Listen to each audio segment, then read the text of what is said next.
ድብቁ ገበና ደራሲ ሲድኒ ሸልደን ተርጓሚ ጸጋዬ ሽምብር በብለን ኢንተርቴይንመንት ተዘጋጅቶ የቀረበ ክፍል 6 በጁድ መኖሪያ ቤት የእንግዳ መቀበያ ክፍል ተቀምጠው ያወጋሉ። ሞዲ ምቾት ባለው ሶፋ ላይ ተቀምጦ የከሸፈውን ቦምብ ይሰበስባል። ፖሊሶቹ እንዲመረምሩት ያገኘው ቦታ ላይ ለምን አትተወው ሲል ጁድ ጠየቀው። ሁልጊዜ እንደምንለው በጣም ግራ የሚያጋቡ ነገሮች መካከል ዋነኛው የበዛ መረጃ ማግኘት ነው። ነገር ግን የኔን ንጹህነት ለሌፍተናንት ማግሪቭ ያስረዳልኛል። እውነት ያስረዳልሃል? ጁድ ሐሳቡ አሁን ገባው። ማግሪቭ በበጎ ካላየው ጁድ ራሱ ያጠመደው አድርጎ ከመቁጠር አይመለስም። ባልተለመደ መንገድ የተቀጠረው የግል መርማሪ ከፖሊሶቹ መረጃ ለመሰወር እየሞከረ ነው። ሞዲ ዝም ብሎ ቀላጭ በረዶ አይነት ሰው መስሎ ተሰማው። ሰውየው ከትንሽ ከተማ የወጣ ተስፈኛ መሰለው። ግን ሞዲ ሲያወራው ሲያዳምጠው እንደተሳሳተ ገባው። እሱ ብቻ አይደለም። እናም ዓለም በድንገት በአውሬያዊ ገጠመኞች አልተሞላም። የከሸፉ የነፍስ ግድያ ሙከራዎች ተደርገዋል። ደም የጠማው ነፍስ ገዳይ ያደረጋቸው ሙከራዎች ባልገባው ምክንያት ዓላማ ያደረገው ደግሞ ጁድን ነው። አምላኬ ሲል አሰበ። ጁድ የሰው ስግብግብነት እንደምንም ሰውን ማጥፋት ቀላል ነገር አድርጎ ያሳምናል። ከጥቂት ደቂቃዎች በፊት ራሱን በከንቱ የህልም ዓለም የሚዋዥቅ ንክ አድርጎ ሲቆጥረው ነበር። ሞዲ ደግሞ ያልጠረጠረውን እየረዳው ነው። አንተ ዶክተር ነህ አለ ሞዲ። እኔ ደግሞ ጣፋጭ አሳዳጅ። ሁልጊዜ እንደምለው ማድረግ ከፈለክ ወደ ንቦቹ ቀፎ ሂድ። ጁድ ሞዲ እየነገረው ያለው መላምት እየገባው መጣ። አንተ ስለሆነ ሰው ወይም ሰዎች የእኔን አመለካከት እንዲነግሩ ትፈልጋለህ? በተለይ ስለምከታተላቸው ሰዎች። ልክ ነህ አለ ሞዲ። የአእምሮ ህመምተኛ ነፍሰ ገዳይ ለማግኘት ጥረት ላይ ነን። የአእምሮ ሕክምና ተቋም ሲል ጁድ በፍጥነት አሰላሰለ። ወይም የተለያየ ጥልቀት ያለው ነገር ቆፍሮ ማግኘት። የሆነ ጥልቅ መረጃ አለ ጁድ በችኮላ። እሱን እንድታስብ ያደረገህ ነገር ምንድነው ዶክተር? በመጀመሪያ ባለፈው ምሽት 2 ሰዎች ቢሮዬን ሰብረው ገቡ። ይሄ ቀዳማዊ መላምት ነው። ነገር ግን 2 መላምቶች አንድ ላይ መገጣጠማቸው የማይዋጥ ነው። ሞዲ በማረጋገጥ አንገቱን እየወዘወዘ አገኘኸው፣ ቀጥል አለ። ሁለተኛ የተበጠበጠ አእምሮ በህልም ዓለም የሚኖር ሲሆን ተያያዥነት ያለው ቀለም ይሰጣል። ጆን ሃንሰንና ካሎሮ ሮበርትስ ለምን እንደተገደሉ አላውቅም። ካልተሳሳትኩ በስተቀር እኔ 3ኛውና የመጨረሻው ሰለባ ነኝ። አንተ የመጨረሻ መሆንክን እንድታስብ ያደረገህ ምንድን ነው ሲል ሞዲ ጠየቀ። ምክንያቱም አለ ጁድ፣ ሌላ ግድያ የሚፈጽሙ ከሆነ ለመጀመሪያ ጊዜ የሳቱት እኔን ነው። በመዝገባቸው ላይ ያሰፈሩት ማንም ሆነ ማንም ከማደን አይቦዝኑም። ከዚያ ይልቅ እኔም መግደል ላይ ተጠምደዋል። ታውቃለህ አለ ሞዲ፣ በእርግጠኝነት አንተ የተፈጠርከው መሪ ለመሆን ነው። ጁድ አስካካ። ሌሎች ትርጉም የማይሰጡ ብዙ ነገሮች አሉ። ለምሳሌ? በመጀመሪያ የውስጥ ቅስቀሳ አለ ጁድ።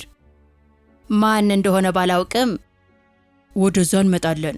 ሌላ ካለህ? እኔን ለመግደል ፍላጎት ያለው ሰው ካለ መኪና ገጭቶኝ ከሚያመልጥ ይልቅ ተመልሶ ጨርሶኝ መሄድ ይችል ነበር። በወቅቱ ህሊናዬን ስቼ ነበር። አሃ፣ ያኔ ነው ሚስተር ቤንሰን የተገኘው? ጁድ በጥርጣሬ ገረመመው። ሚስተር ቤንሰንስ አንተ በተገጨህበት ወቅት ምስክር የነበረ ግለሰብ ነው ሲል ሞዲ በቀናነት አብራራለት። ስሙን ያገኘሁት ከፖሊስ ሪፖርት ላይ ነው አንተ ከኔ ቢሮ እንደወጣ ሄጄ ተመልክቼው ነበር። ወቅቱ 3:50 ላይ ነበር። በታክሲ ነጂዎች ቋንቋ ነው። እሺ። ጁድ በዝምታ አንገቱን ነቀነቀ። ሚስተር ቤንሰን ቅጥረኛ ነው። በነገራችን ላይ ቆንጆ ቃል ካልክ ለወዳጅህ ዕቃ መግዛት ከፈለክ ቅናሽ ያለበት ቦታ ወስደሃለሁ። ማክሰኞ ዕለት አደጋው በደረሰብህ ቀን የክርስትና እናቱ ከምትሰራበት ህንጻ ሲመጣ ታይቷል። ማቴዎስ የተባለ ወንድሙ ለእሱ የሚሆን መድኃኒት አንተን ሲያስወጥ ታይቷል። ወንድሙ የመጽሐፍ ቅዱስ አሻሻጭ ሲሆን የሚኖረው ክርስትና እናቱ ጋር ነው። ጁድ ትዕግስቱን ለመቆጣጠር ይታትራል። ኖርማል ዜድ ሞዲ አጠገቡ በመኮፈስ ተቀምጦ የአሜሪካ የሰብአዊ መብት ድንጋጌዎች በጥሞና በማዳመጥ የሚመራመር መስሏል። እሺ፣ ሚስተር ቤንሰን እነዚህን ክኒኖች አስቀምጦ ከህንፃው ሲወጣ ሊሞዚኑን ወደ አንተ ሲመጣ ተመለከተ። በእርግጥ በወቅቱ አንተን እንደረዳህ አያውቅም። ጁድ በመስማማት አንገቱን ነቀነቀ። መኪናው ጠርዙን እየዞረ ነበር ካልን በቤንሰን እይታ በኩል ሊሆን ይችላል። ነገሩ በፍጥነት ተፈጽሞ ይሆናል። በወቅቱ አንተ ስትገጭ ካየ የሚያደርገው እርዳታ ካለ ለመደገፍ ተንቀሳቅሶ መሆኑ እውነት ለመሳል ሲያደርግ ሚስተር ቤንሰንን ከገሃነም እንደወጣ የሌሊት ወፍ ድንገት አይነት በርግጎ ቢሆንስ? ጁድ ቁጣውን በዝምታ ዋጠውና ሚስተር ቤንሰን ጨርሶ በቦታው ተገኝቶ ባይሆንስ? አዎ አለ ሞዲን በእርጋታ። አንተ እንደምታስበው እኔ እናንተ አልተገናኘንም አለ። እነዚህ ወጣቶች የማይረባ ጨዋታ ሊጫወቱብን አይገባም። አንተን ለመያዝ የማይፈነቅሉት ድንጋይ የለም ዶክተር። ቢሮዬ ውስጥ የተፈጸመው ጥቃት በሩ መስበር ለምን አስፈለጋቸው? ሞዲ ለቅጽበት በጥሞና ካሰበ በኋላ እሱ ስመጥር ነው። በሩን የሰበሩት ሊገሉ አቅደው ነው። ማንም አብሮህ ቢኖር እቅዳቸውን አሳክተው ለማምለጥ መላ ዘይደው ነበር። ነገር ግን ብቻህን አለመሆንክን ሲያውቁ ትተው ሄዱ። ነገሩ ጊዜ ለመውሰድ የታሰበ መላ አይደለም። ቁጭ ብሎ ያሳለፈውን በማሰብ ትካዜ ውስጥ ገባ። ነገሩን ችላ ካላልነው በስተቀር ንግግሩን አቋረጠ። ሞዲ በማመንታት አየው። የእኔ ሐሳብ አለ በረጅሙ በመተንፈስ። ምንድን ነው አለው። ነገሩን ለጊዜው እንተው። እኔ የሆነ አዲስ ሐሳብ አለኝ፣ ነገር ግን ትርጉም ያለው አይመስልም። እኛ በውስጥ ስሜታችን እስካልተንቀሳቀሰ ድረስ። ጁድ አጋሪ ማጣት ስሜት እየተጠናወተው እኔን ለመግደል ጥልቅ ፍላጎት ያለው ማንንም ሰው አላውቅም አለ። ሞዲ ስለተናገረው ነገር አሰላሰለ። ዶክተር ሃንሰንና ካሎር ሮበርትስ ከተባሉ ታካሚዎች ጋር በሚስጥር የተነጋገርከው የሆነ የተደበቀ ነገር ይኖር ይሆን? ምናልባት ሶስታችሁ ብቻ የምታውቁት ለየት ያለ ሚስጥር። ጁድ አንገቱን ነቀነቀ። እኔ ያለኝ ብቸኛ ሚስጥር ሙያዬ የሚያዘኝ የታካሚዎች ገበና ብቻ ነው። የእነሱ ጉዳይ ደግሞ ለሞት የሚያበቃ ምንም ድንገት የለውም። ከታካሚዎች መካከል ምንም የሚስጥር ደህንነት አባል፣ ቅጥረኛ የውጭ ሀገር ሰላይ የለም፣ ወይም ከእስር ያመለጠ ተጠርጣሪ የለም። ሁሉም ተራ ሰዎች ናቸው። የቤት እመቤት፣ ባለሙያዎች፣ የባንክ ሰራተኞች፣ ሊቋቋሙት የማይችሉ ችግር የገጠማቸው። ሞዲ በአግራሞት እየተመለከተው ካሉ ታካሚዎች መካከል የነፍስ መግደል ሱስ የተጠናወተው ንክ የለም እያልክ ነው? የጁድ ድምፅ ጥርጣሬ ሞላው። ትክክል። ትላንት ምናልባት ጤነኛ አልነበርኩም። እውነቱን ለመናገር በሆነ የቅዠት ዓለም ውስጥ መጓዝ ጀምሬ ነበር። አንተም እየቀለድክብኝ እንዳልሆነ ስጠራጠሩ እያለሁ። ቀጠሮ ለማስያዝ ከደወልክ በኋላ ስለ አንተ የሆነ ማጣራት አድርጌ ነበር። ደውልላቸው። ጥሩ። ዶክተር ስቲቨንስ በሚስተር ሞዲ ልቦና ውስጥ ቦታ ያለው ሰው ሆኗል። አሁን ወደ ፖሊስ ብንሄድስ? አለ ጁድ። የደረስንበትን ብንነግራቸው እያሳደደን ያለው ማን እንደሆነ ፍንጭ ሊሆናቸው ይችላል። ሞዲ በመገረም እየተመለከተው፣ እሱን ነው የምታስበው? ወደፊት ሊያራምድ የሚችል በቂ መረጃ የለንም አለን እንዴ ዶክተር? ነገሩ ተስፋ አስቆራጭ አይደለም አለ ሞዲ። አሁን ወደ ተሻለ ምዕራፍ እየተሸጋገርን ይመስለኛል። ጭንቀት ያደበበው ገጽታ በጁድ ድምፅ ውስጥ ተነባበረ። ሞዲ ለደቂቃዎች ያለበት ቦታ ቁጭ ብሎ መሬቱን በእግሩ ደብድቦ በመጨረሻም አንገቱን በመነቅነቅ ቤተሰብ አለህ? ቤተሰብ? ዶክተር፣ ታካሚዎችህን አብጠርጥረህ እንደምታውቃቸው ስትነግረኝ አምኜሃለሁ። ይህም መሰል ተግባር እንደማይፈጽሙ ልታረጋግጥልኝ ትችላለህ? ከአንተ ጋር ረጅም ርቀት መጓዝ እፈልጋለሁ። ቀፎ ያንተ ሲሆን ንባናቢው ደግሞ አንተ ነህ። ሶፋው ላይ ደገፍ አለ። የሆነ ነገር እስኪነግርህ ታካሚዎችህን እስክታገኝ ቤተሰቦቻቸውን አናግረህ ታውቃለህ? አላውቅም። ባይገርምህ አንዳንድ ጊዜ ቤተሰቦች የአእምሮ ትንተና ባለሙያ ጋር መገናኘታቸውን እንኳን አያውቁም። ሞዲ በእርጋታ ወደ ኋላ ደገፍ አለ። እሱን ነው የምፈልገው። ጁድ አስተዋለ። ከታካሚዎቹ ቤተሰብ አንዱ ሊገለኝ እንደሚፈልግ ነው የምታስበው? ምናልባት። እነሱ ከታካሚዎች የበለጠ ውስጣዊ መነሳሳት የላቸውም። ይህም ፍጹም አታውቅም። ታውቃለህ እንዴ ዶክተር? ምን ማድረግ እንዳለብህ እነግርሃለሁ። ባለፉት 4 ወይም 5 ሳምንታት ያነጋገርካቸው ታካሚዎችን ዝርዝር ማየት እፈልጋለሁ። ማድረግ ትችላለህ?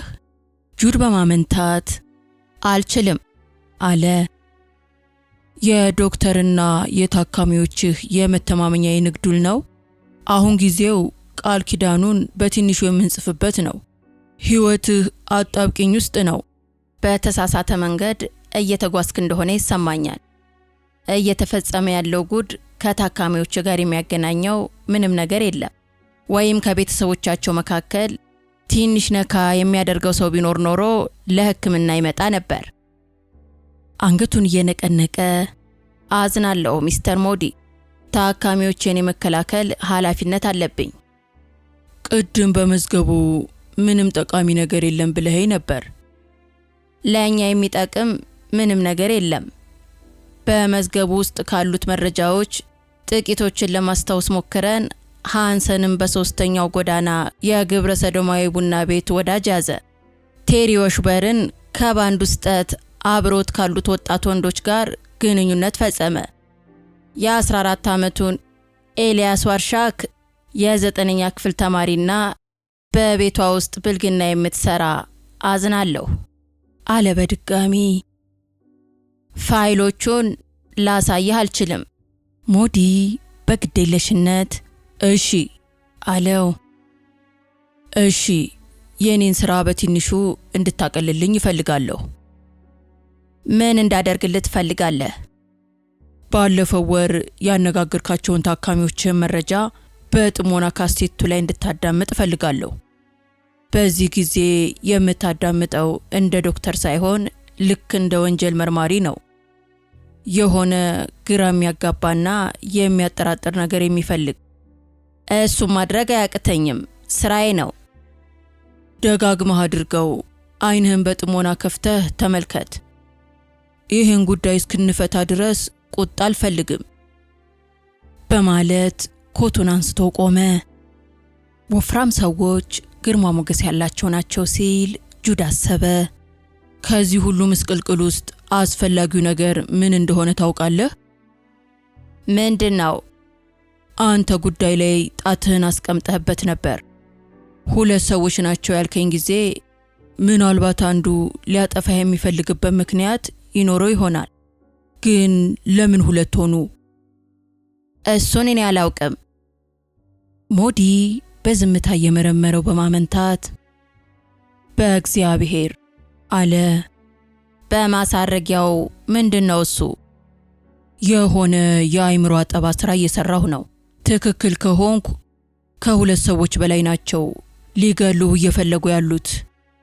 ጁድ ግራ በመጋባት እየተመለከተው አባባልህ ንክ የሆኑት ግለሰቦች በሙሉ እኔን ለመግደል አድመዋል ነው?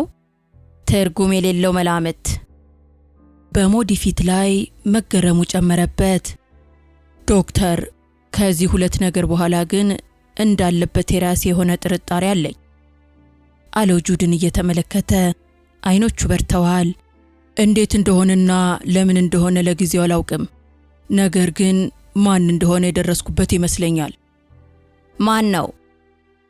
ሞዲ አንገቱን ነቀነቀ።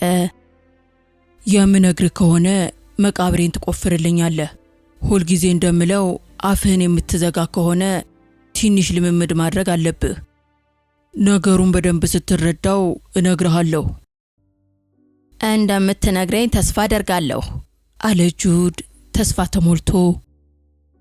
ሞዲ ለደቂቃዎች አስተዋለውና አይደለም ዶክተር፣ ሕይወት ዋጋ እንደሌለው ከቆጠርክ እኔ እንድሳሳት ጸልይ አለና ሞዲ ወጥቶ ሄደ።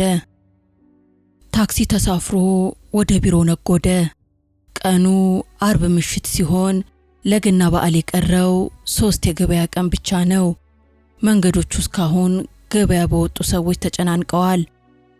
የሱቆቹ መስኮቶች በብርሃን ደምቀዋል። የገና መብራቶቻቸው አሸብርቀው ይታያሉ። የአምላክና የእናቱ የልደት ምስል ተንጠልጥለውባቸዋል። ሰላም በምድር ይሁን። ኤልሳቤትና ያልተወለደው ልጃቸው ከአንድ ቀን በኋላ ወይም በቅርቡ በሕይወት መቆየት ካልቻለ ሰላሙን ያገኛል። ራሱን ካለፈው የሞት ትዝታ በማላቀቅ ነፃነቱን ይቀናጃል። ያገባችን ሴት በዚህ ደረጃ ማሰብ ምን ይሉታል? ያውም ከአባት ጋር ለመጓዝ የተሰናዳ በጣም የምታፈቅረውን ባሏን ተከትላ። ታክሲው ቢሮ በር ላይ ሲደርስ ቆመና ጁድን አወረደው። በመጨነቅ ስሜት ዙሪያውን ቃኘው።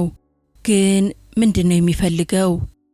የሚገደልበት መሳሪያ ምን አይነት እንደሆነ አያውቅም፣ ወይም ገዳዩ ማን እንደሆነ ጭምር።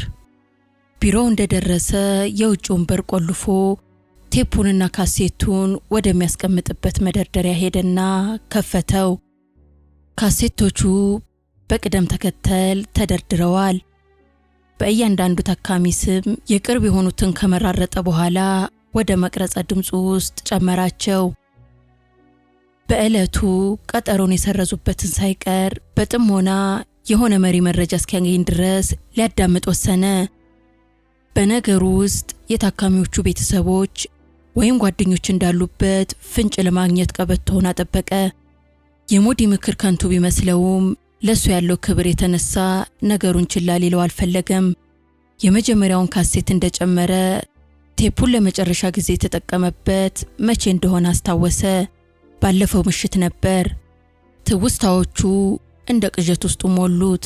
የሆነ ሰው እዚህ ክፍል ውስጥ ሊገለው አስቦ ነበር፣ ካሮልን በገደሉበት አይነት መንገድ። በሳምንት አንድ ቀን የሆስፒታል ክሊኒክ ውስጥ ያሉ ታካሚዎቹን ዘንግቷቸው ነበር። ጉዳዩ ምናልባት በሆስፒታሉ ከሚገለው ይልቅ በቢሮ መግደል ቀላል መስሎ ተሰምቶት ይሆናል። እንደገና ክሊኒክ በሚል መለያ ወደ ተደረደሩት ካቢኔቶች በመሄድ የተወሰኑ ካሴቶችን መርጦ ወስዶ አንዱን ካሴት ማውጫው ውስጥ ከተተው። ሮዝ ግራምን። አደጋ ነው ዶክተር። ናንሲ በጣም ታለቅስ ነበር። እሷ ነጭናጫ ሕፃን ነች። በድንገት ሰምታት ለራሷ ብዬ ነበር ታውቃለህ። ናንሲ ሁልጊዜ ለምን እንደምታለቅስ ለማወቅ ሞክረሽ ታውቂያለሽ? ጁድ ሲጠይቅ ይሰማል። ምክንያቱም ባለጌ ስለሆነች ነው። አባቷን ያቀበጣት፣ ከዛ ጥሎን ሄደ። ናንሲ ሁልጊዜ አባቷ ልጅ እንደሆነች ነው የምታስበው። አንቺና ሁሪ ተጋብታችሁ አታውቁም አይደል? በእርግጥ ልንጋባ ነበር። ምን ያህል ጊዜ አብራችሁ ኖራችኋል? 4 ዓመት። ሃሪ ከሄደ ከምን ያህል ጊዜ በኋላ ነው የናንሲን እጅ የሰበርሽው? ከሳምንት በኋላ ይመስለኛል። ልሰብራት አስቤ ያደረኩት አይደለም። ማላዘኗን አላቆም ስትለኝ መጋረጃውን አንስቼ በብረቱ ደበደብኳት። ሃሪ ናንሲን ካንቺ በልጦ ይወዳታል ብለሽ ታስቢያለሽ? በፍጹም። ሃሪ ለኔ ሟች ነበር። ታዲያ ለምንድን ነው ጥሎኝ ሄደው ትያለሽ? ምክንያቱም እሱ ወንድ ስለሆነ። ወንዶች ምን እንደሆኑ ታውቃለህ አይደል? እንስሶች ናቸው። ሁላችሁም እንዳሳማ መታረድ አለባችሁ ብላ ተንሰቀሰቀች። ጁድ ቴፑን ዘግቶ ስለ ሮዝ ማሰብ ጀመረ። እሷ በትንሹ ነካ ያደረጋት ስትሆን የ6 ዓመት ሴት ልጇን 2 ጊዜ እስክትሞት ድረስ ቀጥቅጣ በተአምር ነው የተረፈችው። ነገር ግን አሁን እየተፈጸሙ ያሉ የነፍስ ግድያዎች ከሷ ጋር ተያያዥነት የላቸውም። ከክሊኒኩ ታካሚዎች ሁለተኛውን ካሴት ከተተው። አሌክሳንደር ፋሎን ፖሊስ እንደገለጸው ሚስተር ሻዶንን በቢላ ወቅቷል። ሚስተር ሻሎምን እኔ ያደረኩት የነገርኩህን ብቻ ነው። የሆነ ሰው ሚስተር ሻዶንን እንድትገለው ነግሮሃል? አዎ እንድገለው ነግሮኛል። እሱ እግዚአብሔር ለምን እንድትገለው ይነግርሃል? ምክንያቱም ሻምፒዮን ሴጣን ነው። የፊልም ተዋናይ ነው። መድረክ ላይ ተመልክቼዋለሁ። ያዊን ሴት ስሟታል። ተዋናይቷን ሰው በተሰበሰበበት አዳራሽ ውስጥ ስሟታል እና ዝምታ ሰፈነ። ቀጥል። እሱ ነው ያናደደህ? በትክክል። በጣም አበሳጭቶኝ ነበር። ነገሩ ምን ማለት እንደሆነ አይገባህም። ስለሷ በቂ እውቀት አለው ማለት ነው? ከቲያትር ቤቱ እንደወጣን የተሰማን ስሜት ከሰዶምና ገሞራ የወጣን ያህል ነው። መቀጣት ነበረባቸው። ስለዚህ ልትገለው ወሰንክ? እኔ አልወሰንኩም፣ አምላክ ነው የወሰነው። እኔ እሱን ትዕዛዝ ነው የፈጸምኩት። አምላክ ዘወትር ያነጋግርሃል? የእሱን ሥራ መስራት ሲኖርብኝ ብቻ ነው። እኔን መሳሪያ አድርጎ መርጦኛል። ምክንያቱም ደግሞ ንጹሕ ነኝ። እኔ ንጹሕ ያደረገኝ ለምን እንደሆነ ታውቃለህ? በዓለም ላይ ንጹሕ የሆኑ ነገሮች ምን እንደሆኑ ታውቃለህ? ኃጢአተኞችን መግደል። አሌክሳንደር ፋሎን የ35 ዓመት ጎልማሳና የዳቦ ጋጋሪ ረዳት፣ ለ6 ወራት በአእምሮ ሕክምና መስጫ ተቋም ቆይቶ የተለቀቀ። አምላክ ግብረ ሰዶማዊ ሃንሰንን እንዲጠፋ ነግሮት ይሆን? የቀድሞዋ ሴተኛ ዳሪ ካሎርንና ጁዲ ይሄ ሊሆን እንደማይችል ደመደመ። ግድያ ለመፈጸም የሚያስብ ማንኛውም ግለሰብ በጣም የተደራጀና የተዘጋጀ ነው። ፋሎን ደግሞ በራሱ ቅዠት ዓለም ውስጥ የሚኖግድ ነው። ከክሊኒኩ ታካሚዎች ብዙ ካሴቶችን አዳመጠ፣ ግን አንዱም ከገዳዩ ጋር ተያያዥነት እንደሌለው ተረዳ። ጉዳዩ ከክሊኒኩ ታካሚዎች መካከል አለመሆኑን አመኑ። በቢሮው ውስጥ ከተዘረዘሩት ፋይሎች መካከል አንዱ አይኑም ሳበው። ስኬት ጊብሰን። ካሴቱን ማውጫው ውስጥ ከተተው። ደህና አደርክ ዶክተር። ይሄን ቆንጆ ቀን እንዴት ወደድኩት መሰለህ። ለምን ምግብ አላበስልልህም? ዛሬ ጥሩ ስሜት ተሰምተዋል። ከዚህ በላይ ጥሩ ስሜት ከተሰማኝ ወስደው ይቆልፉብኛል። ትላንት ማታ ያቀረብኩትን ትርኢት ወደኸዋል? አላየሁትም። በጣም አዝናለሁ። ይታያል ብዬ አልገመትኩም። እኔ ተረሳው ነኝ። ጃክ ጎልድ እንዲህ ነው የሚጠራኝ። በዓለም ላይ ተወዳጅ የሆነውን ኮሜዲያን ከጃክ ጎልድ ጋር የምደረደረው ተመልካቾቹ ምን እንዳሉ መስማት ነበረብህ። ከስታይል ውጭ እንደሆነ አድርገው ሲያሽሟጥጡ ነበር። የነገሩ ማረጋገጫ ደግሞ ምን እንደሆነ ታውቃለህ? እነሱ ያነቡት የነበረው የአድናቆት ካርድ ነበር። በቀልድ የተሞላ ጭንቅላት የመጨረሻ እጽ ወስዶ ነበር። ከባድ የሆነው ጩኸት የአውሬ መስሎኝ ነበር። ለምን? ምክንያቱም ሴት ስለነበረች። ረጅም ሳቅ። ያን ጊዜ አገኘኋት። ልክ አይደለሁም። ጥሩ ስሜት እየተሰማኝ ያለበት ዋነኛው ምክንያት $1,000,000 ማግኘቴ ነው። ቁጠራቸው፣ $1,000,000። ቢያፍራ ያሉትን ሕፃናት መረጃ። ጥሩ ስሜት ቢሰማህ አያስደንቅም። እውነቱን ነው የተናገርከው። ታሪኩ በመላው አገሪቱ የፊልም ገጽ ዜና ሆኖ ይወጣል። ያን ያህል አስፈላጊ ነው? ምን ማለትህ ነው? አስፈላጊ ነው። ምን ያህል ሰዎች ናቸው የዚህን አይነት ሸፍጥ የሚሰሙት? የራስህን ቀንድ ልትነቅል ይገባሃል። ፒተር ፓን ገንዘቡን በማሸነፌ ደስተኛ ነኝ። ገንዘቡ ይገባኛል እያልክ ነው? ማለት የፈለግከውን መስጠት ነው? ይገባኛልና ይሰጥ ልዩነታቸው ምንድን ነው? ሚሊዮን ይገባሃል፣ የሆነ ትንሽ ገንዘብ ስጠው፣ ከዛ በኋላ ያጠፋሃል። ዛሬ እኔ በዓል እንደሆነ ነግሬሃለሁ። አልነገርከኝም። እንኳን ደስ ያለህ። አመሰግናለሁ።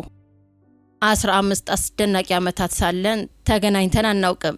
በምድር ላይ እንደሷ ጣፋጭ የሆነ ነገር የለም። በጋብቻዬ እጅግ ደስተኛ ነበርኩ። የምትወደውን ነገር ስታጣ የሚሰማህ ምን እንደሆነ ታውቃለህ? ደህና ሳለሁ 2 ወንድሞች ነበሯት፣ ቤንና ቻርኪ። ስለ እነሱ ነግሬሃለሁ አይደል? ቤን በኔ ቲቪ ሾው ላይ ዋና ጸሐፊ ነበር። ቻርኪ ደግሞ አዘጋጅ የምጡቅ አእምሮ ባለቤት ነበሩ። ፕሮግራሜ ለ7 ዓመት አየር ላይ ቆይቷል ወይም ታይቷል። ሁልጊዜ ከምርጥ 10 ውስጥ ወጥተን አናውቅም። የቤተሰቡን አካል ማግባት መቻሌ እድለኛ የሚያሰኝ ነበር አይደል? ብዙ ሴቶች ካገቡ በኋላ ራሳቸውን አይጠብቁም፣ ይወፍራሉ። ግን የተባረከች ስለነበረች ሰውነቷ ሁልጊዜ አማላይ ነበር። ሲጃራ ማጨስ ያቆምክ መስሎኝ ነበር። አቁሜያለሁ። አንዳንድ ጊዜ ያለፈውን ትውስታ ለማምጣት አጨሳለሁ። አሁን የማጨሰው ስላስፈለገኝ ነው። ከኒውዮርክ የሳቱርዴይ ጋር አዲስ ስምምነት ተፈራርሜያለሁ። በጣም ያስደስታል። ጊዜ ያልፎብኛል እንዴ? በፍጹም እረፍት የለህም እንዴ? እውነት ለመናገር በትክክለኛ አቋም ላይ ነው የምገኘው። እዚህ ምን እንዳመጣኝ የማውቀው ምንም ነገር የለም። ሌላ ችግር የለብህም? ለእኔ ዓለም በእግሬ ስር ናት። እውቁ ጂም ብራንዲ ነኝ። ስለ ረዳኸኝ ውለታ አለብኝ። ጥሩ ሰው ነህ። ከዚህ በፊት እታከምበት የነበረው ቦታ በሰዓት $50 ያስከፍሉኝ ነበር። ለ2 ዓመት ተመሳሳይ ነገር ሲያደርጉ ነበር። አንድ ነገር ጠይቀውኝ አያውቁም።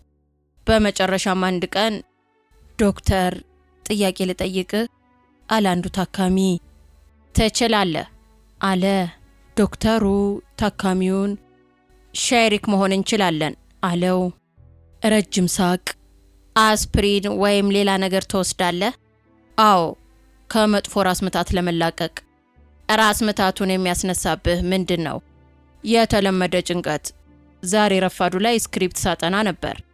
ታዲያ እሱ ያበሳጭሃል? እኔ በፍጹም። ለምን እበሳጫለሁ? ቀልዱ የማያስቅ ከሆነ በፊቴ የሆነ ነገር ፈጥርና ተመልካቾችን አስቃቸዋለሁ። ትዕይንቱ የቱንም ያህል አስቀያሚ ቢሆን እኔ ማጣፈጫ ጨምርበታለሁ። ልክ እንደ አበባ። በየሳምንቱ ራስ ምታቱ ሲመላለስብህ ምን ታስባለህ? እኔ ምን አውቃለሁ? ዶክተር መሰልከኝ። ልትነግረኝ የምትችለው አንተ ነህ። የምከፍልህ ለሰዓታት የማይረባ ጥያቄ እንድትጠይቀኝ አይደለም። ኢየሱስ ክርስቶስ ይህችን ቀላል ራስ ምታት ማከም ካቃተህ ከባዱን እንዴት ልትወጣው ነው? አንተ ጋር የመጣሁት ብቸኛው ምክንያት ይህን ከጫንቃይ ላይ ለማራገፍ ነው። እኔ ገሃነም ስል ምን ማለቴ እንደሆነ ታውቃለህ? አስቀያሚ ሴት ማግባት። ለ15 ዓመታት እሷንና 2 ደደብ ወንድሞቿን ተሸክሜ ኖሬያለሁ። ወንድማማቾቹ የለየላቸው ደደቦች ነበሩ። ሁለቱም እንዲሞቱ መኝ ነበር። እኔን ለመጣል ያደቡ ነበር። የምወድህ ይመስልሃል? አንተ ተጎልተህ እያንዳንዱን ሰው የምታስተውል ነህ። ችግር ገጥሞ ያውቃል? አያቅም። ለምን ይመስልሃል? አንተ ንጹሕ ስላልሆንክ ነው። ከዚህ ውጪ ነህ። ያንተ ስራ ሙሉ ቀን ተጎልቶ ከበሽተኞች ገንዘብ መሰብሰብ ብቻ ነው። አሁን ይዤሃለሁ። አንተ የውሻ ልጅ፣ ስራህን አጋልጣለሁ። ያንን የማይረባ ጥናት ወይም ንባብ ደግሜ ማከናወን አልፈልግም። ደህና ሁን። መሄድ ትችላለህ። በሚቀጥለው ሳምንት እንገናኝ። ጁድ ካሴቱን አጠፋው። ሰኪት ጊብሰን ተወዳጁ የአሜሪካዊ ኮሜዲያን ከ10 ዓመት በፊት ታክሞ ነበር። ምኞቱና ፍላጎቱ የወጣት ነው። ወርቃማ ጸጉር ያላቸውን ሴቶች ማባበልና ወደ ቡና ቤት ጎራ ማለት ይወዳል። ስኬት ደቃቃና አሸናፊ ለመሆን የሚጥር፣ እንዴት ሊጎዳ እንደሚችል የሚያውቅ፣ እሱን የሚያስደስተው ስፖርት ወደ ግብረ ሶዶማዊ ቡና ቤት መሄድ፣ በድንገት ሽንት ቤት መግባት ናቸው። ብዙውን ጊዜ ግን ችግሩን ተሸፋፍኖ ያልፋል። ያም ሆኖ በአሜሪካውያን ወዳጅ ዘመድ ቀልደኛ ሰው ነው። 3 ግድያ ለመፈጸም ወደ ኋላ የማይል ንክ ነው። ግድያውንም ለመፈጸም ሁሉም ነገር ብቁ ነው። እንደ ጁድ አስተሳሰብ ግን ደም የጠማው ግለሰብ አይደለም። የተጠና በቀል የመፈጸም ዝግጁነት የለውም። እሱ በጉዳዩ እንደሌለበት ጁድ እርግጠኛ ሆነ። ሊገለው የሚፈልገው ደም የጠማው እብድ ሰው ነው። እብድ ያልሆነ ማን አለ?